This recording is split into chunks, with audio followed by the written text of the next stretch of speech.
Madame la Ministre, très chère Roselyne, Monsieur le directeur du Théâtre national de l'Opéra-Comique, Olivier Manteil, Mesdames, Messieurs, chers mécènes, chers passionnés, c'est un vrai plaisir, mais un plaisir très personnel de vous retrouver, parce que le mécénat, très largement, est en réalité un des engagements les plus vivants que je trouve. J'ai le plaisir de saluer plus particulièrement quelqu'un qui a énormément travaillé, avec qui j'ai énormément travaillé pendant mes années à l'Assemblée. Je pense évidemment à vous, très cher Robert, donc une salutation plus personnelle. Je suis particulièrement contente d'être avec vous aujourd'hui, en particulier avec Roselyne Bachelot, parce que le mécénat, plus largement, fait vivre notre pays. C'est cette action du quotidien qui, par un engagement institutionnel, qui, par un engagement de l'État, par l'engagement des alliances sur les territoires, s'invente, se réinvente. Pour ceux qui ont pu suivre un certain nombre de mes travaux, je m'y suis passionnée en prenant un angle particulier, l'angle fiscal. Non pas que ce soit l'alpha et l'oméga de l'exercice, mais disons, et nous arrivions sur cette table ronde, disons que c'est une manière d'accompagner les vents, pour que les vents nous soient favorables. Et donc, si on considère que l'exercice fiscal est un cap, vous imaginez bien que finalement, les périodes de loi de finances n'en sont que le printemps, et je sais que ça a animé un certain nombre des travaux, puisque les tables rondes pouvaient être également suivies à distance. Ces 18 mois de crise Covid ont bousculé nos habitudes, ont bousculé nos familles, ont bousculé nos manières de nous engager, et pourtant, le mécénat a dépassé certaines attentes, certaines attentions, des mécènes qui se rajeunissent énormément, des mécènes qui se démultiplient, qui nous donnent les derniers chiffres, et vous êtes revenus dessus durant toute la journée, que ce soit les chiffres consolidés par la Fondation de France ou encore France Générosité.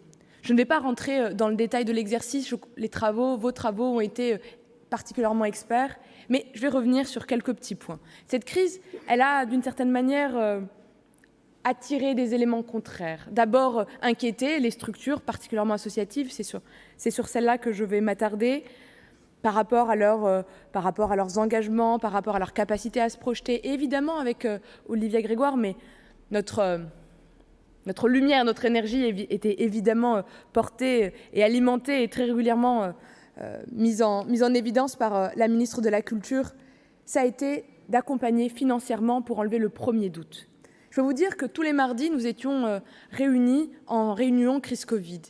Et Roselyne Bachelot, la ministre de la Culture, a gagné un surnom, la lionne, puisqu'il n'y avait pas une réunion, eh oui, elle ne la connaissait pas, mais il n'y avait pas une réunion où nous ne parlions pas de culture, où nous ne parlions pas de théâtre. Alors du coup, on est devenus d'une certaine manière des experts européens des protocoles et des pratiques d'ouverture du monde de la culture partout, puisque tous les mardis, nous avions le point Roselyne Bachelot. Mais je vous assure qu'avec ça, finalement, sans le vouloir, Roselyne a réussi à concrétiser un de mes rêves, un de mes points qui était dans mes préconisations du rapport pour une philanthropie à la française, celui de sensibiliser toute une société, non pas uniquement à la générosité, mais bien à une philanthropie, et une philanthropie qui nous ressemble.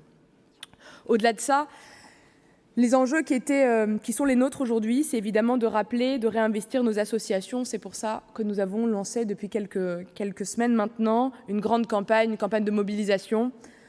Simplement, mon asso, je l'aime, j'y adhère, je l'adore également, et elle est en cours. Sur un point de générosité plus largement, et vous le savez, mes enjeux, mes combats sont d'abord des combats fiscaux pour permettre à chacun de pouvoir participer. Il y a ce rapport et finalement un calendrier. Le 30 octobre prochain, nous aurons le Giving Tuesday. Nous souhaitons qu'il se déploie partout sur nos territoires également, non pas à l'américaine, mais à la française, puisque c'est notre vision. Quelques éléments, quelques points. Le premier d'entre eux, évidemment, c'est la question du 0,5 pour 1000, le mécénat des petites et moyennes entreprises, le mécénat de compétences, comment le simplifier, comment le favoriser. Les travaux sont en cours pour faciliter l'engagement des fonctionnaires, bien sûr, mais également des structures qui ont moins de 5000 salariés pour démocratiser ce mécénat, qu'il soit mécénat de compétences, mécénat numéraire. Mais même si je sais que c'est très rock'n'roll, et c'est là où je suis très heureuse de participer à ce moment aux côtés de Roselyne Bachelot, il se trouve que se posent également des questions fiscales autour de la réserve héréditaire, autour de la fiscalité incitative, des réductions d'impôts. Les débats sont vifs, mais ce qui veut dire une chose, c'est que le mécénat culturel et très largement la générosité dans notre pays aujourd'hui s'invente et se réinvente. Ça veut dire, pour moi, c'est la preuve, l'illustration que le mécénat est bien vivant et que sa générosité et que la générosité des Français ne manquera pas à l'image de cette période de crise. Je ne serai pas plus longue, quelques points plutôt d'émotion. Encore merci, monsieur le directeur, de nous accueillir dans un lieu qui a su s'inventer, se réinventer grâce à la mobilisation populaire et de ses mécènes, puisqu'il s'est relevé des femmes plus d'une fois. Et c'est bien cette image et cette allégorie sur laquelle je souhaitais terminer. Je vous remercie.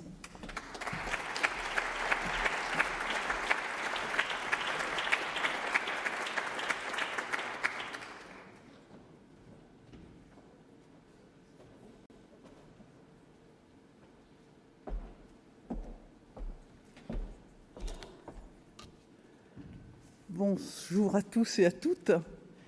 Merci, chère Sarah, merci, Madame la secrétaire d'État, pour tes mots si bienveillants, même si, visiblement, tu m'as fait passer pour une emmerdeuse. Mais vaut mieux être une emmerdeuse qu'une emmerdante et encore moins une emmerderesse. Donc, je revendique ce titre, à moins que je me reconvertisse en vendeuse d'encyclopédies. Vous savez, les gens qui en achètent 25 volumes qu'on n'ouvre jamais, mais pour s'en débarrasser. C'est une façon aussi de gagner ces arbitrages. Monsieur le directeur, cher Olivier, cette maison de l'Opéra-Comique, je la considère comme ma maison. Dans quelques semaines, je ne vous y verrai plus, mais j'irai à la Philharmonie vous retrouver, donc tout va bien dans ma vie. Mesdames, Messieurs, chers amis, c'est un véritable plaisir de prendre la parole devant vous à l'issue d'un colloque dont on m'a rapporté qu'il avait été riche en débats et en idées. Je tiens tout d'abord à remercier les intervenants, les modérateurs. Je sais que la qualité des débats a permis de partager toutes vos compétences et toutes vos expériences. Je remercie également les équipes de l'Opéra-Comique pour leur hospitalité et leur engagement dans l'organisation de cet événement. Cher Olivier Manteilly, je sais combien l'institution que vous dirigez, encore pour quelques jours, développe des démarches volontaristes en matière de mécénat. Je pense notamment aux actions soutenant notre chère maîtrise populaire, joyau de l'établissement. La large assemblée que vous formez, que vous soyez physiquement présent ou en ligne, montre à quel point le besoin d'échanger était fort après des mois qui ont été difficiles pour tous les acteurs du mécénat culturel. Je tiens à saluer enfin le travail réalisé par les équipes du ministère qui ont imaginé et permis la tenue de cet événement avec détermination et exigence. Si le ministère de la Culture a souhaité organiser cette manifestation, c'est, vous l'avez vu, pour tenter de dresser un premier bilan de l'impact de la crise sanitaire sur le mécénat culturel. En balayant les versants tant économiques que sociaux, vous avez posé les termes d'un débat qui animera le secteur tout au long de cette sortie de crise. Depuis le début des années 2000, le ministère de la Culture est, vous le savez, pleinement mobilisé pour répondre aux attentes de ses partenaires. Nous sommes encore aujourd'hui le seul ministère à avoir une structure entièrement dédiée à cette tâche. Je pense à la mission du mécénat, directement rattachée au secrétariat général, n'est-ce pas, Luc Allaire ? Ces derniers 18 mois ont mis le monde de la culture à rude épreuve. Les mesures nécessaires pour répondre à la crise sanitaire ont engendré une chute brutale de la fréquentation des musées et des monuments, des cinémas, des lieux de spectacle vivants. Pendant de longs mois, les applaudissements ont été rares, même si parfois on était tenté d'applaudir tout seul devant sa télé, mais ce n'est pas quand même la même chose. Nous pouvons d'ores et déjà anticiper le fait que les conséquences de la crise seront durables. En effet, dans les musées et monuments de l'État, la fréquentation de 2021 est très en deçà de celle de 2019, autour de moins 50%. L'absence ou la rareté des touristes étrangers pèsent encore lourdement sur cette situation. Dans les salles de spectacle, la fréquentation remonte progressivement, mais les abonnements sont encore en deçà de l'avant-crise. Cette reprise modérée illustre les incertitudes que peuvent encore avoir certains spectateurs quant à l'évolution de la crise.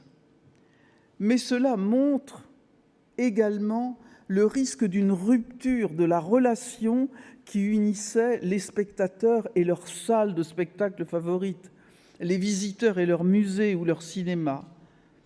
Notre mission maintenant, c'est de redonner cette envie de culture, de maintenir ce lien. Le montant de perte nette de recettes est sans précédent. Pour les seuls opérateurs du ministère, sur la période 2020-2022, il est évalué à 1 milliard d'euros.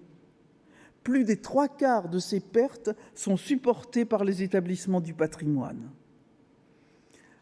Conscient de cette situation inédite, le ministère de la Culture a rapidement déployé une vaste série de mesures d'aide. Les aides spécifiques et transversales en faveur des institutions culturelles fragilisées se sont élevées à 13,6 milliards d'euros, dont 2 milliards issus du plan de relance. Une grande vigilance a par ailleurs été portée afin que ces dispositifs spécifiques et transversaux soient parfaitement complémentaires et ne se recoupent pas. Un bilan précis sera établi. Je l'ai déjà dit, cette mobilisation publique est unique en Europe. La France est le seul pays à avoir autant et aussi vite soutenu l'ensemble des acteurs culturels touchés par cette crise, acteurs publics aussi bien que privés. À cet effort s'ajoutera un soutien exceptionnel pour accompagner les établissements du ministère de la Culture dans le cadre de la reprise progressive d'activité. Des aides directes sont par ailleurs prévues pour les établissements hors ministère de la Culture, adaptées à la situation de chacun de ces établissements. Au cours de ces mois éprouvants, très éprouvants, les ressources en mécénat et parrainage des opérateurs du ministère de la Culture ont varié. Je ne reviens pas sur le détail de cette évolution, vous en avez discuté ce matin. Cette baisse, pour les opérateurs du ministère de la Culture, a été d'environ 30% en 2020 par rapport à 2019. Cela s'explique par de nombreux facteurs. Il y a bien évidemment la fermeture au public des établissements et la suspension de nombreux programmes. Il y a également le choix de certains mécènes de rediriger leurs actions en faveur des secteurs en grande détresse. Le secteur sanitaire naturellement, mais également les secteurs sociaux et éducatifs. Sans compter que certains de nos mécènes étaient eux aussi touchés par cette crise sanitaire.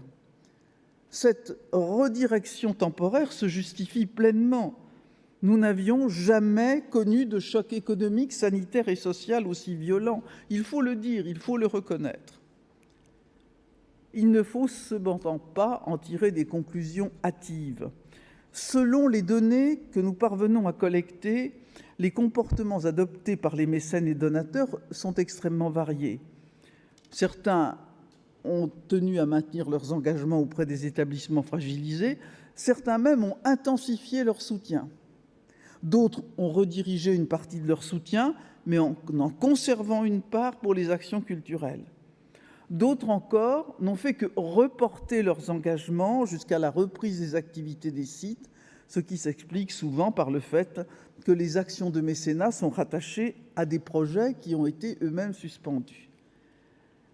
Ainsi, malgré cette crise, les partenaires de la culture ont été très solidaires, exprimant ainsi leur conscience de la vulnérabilité de certaines structures et la place centrale de la culture dans nos vies. Je tiens chaleureusement à les en remercier. L'importance de la culture n'a pas été démentie pendant ces quelques mois. Cette période nous a rappelé combien toute manifestation culturelle permet la rencontre des œuvres et des artistes, mais aussi d'éprouver individuellement et collectivement des émotions. Chaque manifestation culturelle est une fête, une alchimie qui nous permet de mieux comprendre l'autre et de créer avec lui un lien. Cette période nous a également vivement rappelé combien la culture joue un rôle moteur dans l'aménagement économique des territoires. C'est un élément essentiel de leur attractivité, un facteur certain de création de richesse, avec des effets d'entraînement indéniables. C'est justement parce que nous sommes conscients de l'importance de la vitalité culturelle des territoires que le ministère de la Culture favorise le développement du mécénat culturel dans les territoires depuis la loi Aillagon.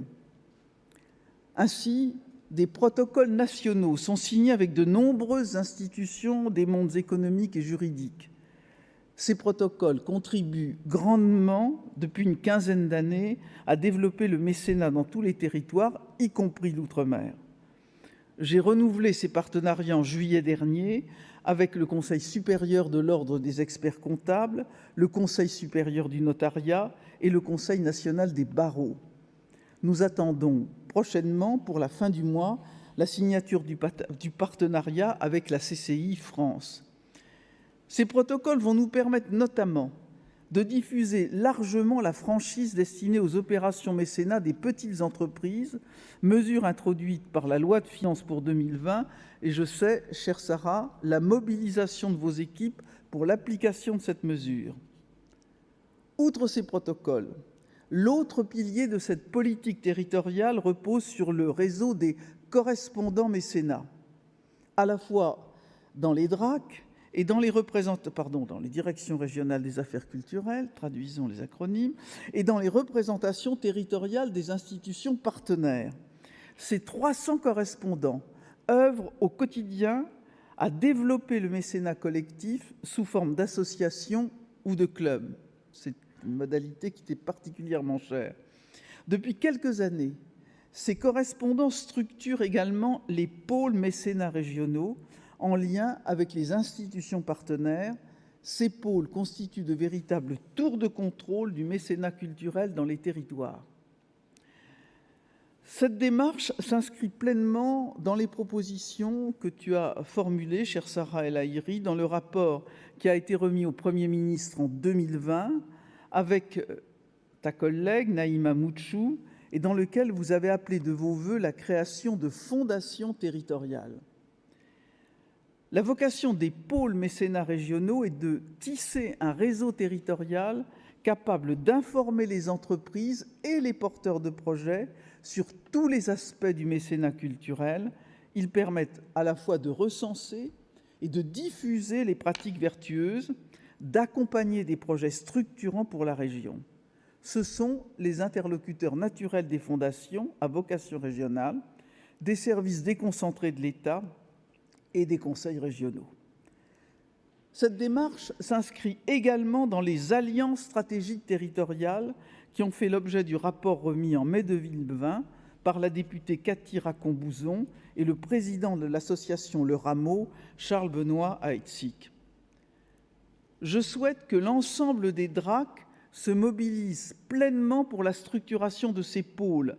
Je leur ai ainsi adressé un courrier en avril dernier pour leur rappeler toute l'attention que je porte à ces pôles, notamment en raison de la crise que nous connaissons. Vous le constatez, nous accentuons l'action interministérielle et le dialogue avec la société civile pour mettre en œuvre la politique du mécénat. Mon ministère, je vous le disais, a été en la matière précurseur. Face aux grands défis auxquels le monde culturel est confronté, je suis convaincue que la mise en commun des expertises du secteur privé et des pouvoirs publics est une partie de la solution. C'est pour cette raison que l'État tient à exprimer sa reconnaissance envers les acteurs qui s'engagent dans ces démarches, que ce soit pour de grands projets emblématiques au rayonnement national et international. J'ai ainsi eu l'honneur, avant-hier, le plaisir aussi de remettre la médaille de grand mécène de la culture au Cercle Richelieu de la Bibliothèque nationale de France. Et je crois savoir que certains membres de ce cercle sont présents parmi nous aujourd'hui. Je les remercie encore une fois. Mais aussi pour votre engagement pour l'ensemble des projets locaux qui animent notre territoire. L'action que je mène montre mon attachement à ces actions locales. Et je tiens, une fois de plus, à vous remercier pour votre fidélité, votre mobilisation passionnée. Les mécènes de la culture sont des passionnés au service, justement, de notre action culturelle.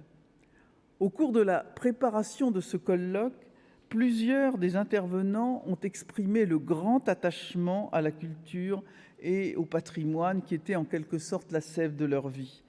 Ce qui nous rassemble, c'est la conviction que la culture est une source infinie d'émotions, une ouverture sur l'autre, mais aussi un puissant facteur d'égalité pour les jeunes et un puissant facteur de cohésion sociale, un élément essentiel de notre vie en commun.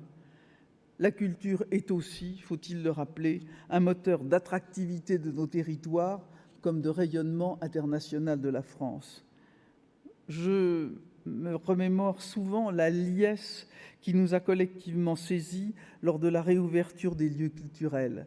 C'est cette joie au quotidien qui guide et qui motive notre action commune. C'est pour cela que votre soutien est essentiel et je vous en remercie du fond du cœur. Merci à tous et à toutes.